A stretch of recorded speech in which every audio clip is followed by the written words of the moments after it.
One Battle After Another is a film that I really, really wanted to love, but I just couldn't.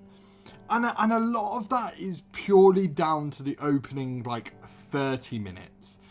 And usually it's like the opening 10 minutes isn't great, but because this film is so long, it's nearly 3 hours, by the way. Because this film is so long, unfortunately, the start really drags. And there's certain elements to it that I just really don't like, that I think it's way too sexual. And that doesn't bother me, but it's the fact that it is really sexual at the start, and then that's it. That doesn't then continue for the rest of the film. Like a film like Anora is sexual from start to finish, and that's fine. It suits the vibe of the film. But this felt extremely forced once you come out the cinema and you're like, well, wait a minute, what was the point of all of that at the very beginning? It just then makes no sense.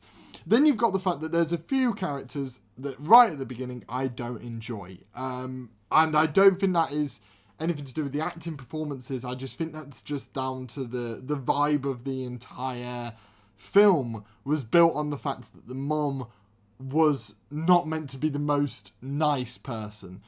And although that came across, I feel like it then became annoying. And given the fact that that start lasted so long, I think that then drags it down. Like I then have to take into account that someone being an annoying central character to then disappear for the majority, if not the entire film, it just really drags it down a peg. Really, really does. However, after about the first hour, there is a moment that once the sensei and Leonardo DiCaprio's character meet, the film is brilliant.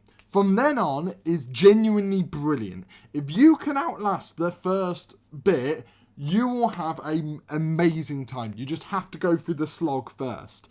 But after that, it is one of the best films of the year, categorically. If you ignore the start, but I cannot ignore the start, and because I can't ignore the start, it's not even in my top 25 films of the year. That's how much that start really drags it down for me. Otherwise it could have easily been a top 10, top 15 film of the year in a year full of amazing films, but it isn't. It just isn't because of how bad that start is. Now, although it's great to see Leonardo DiCaprio on the screen, his performance in this is phenomenal. He deserves nominations for awards. His performance is that good, but unfortunately that start just really ruins it.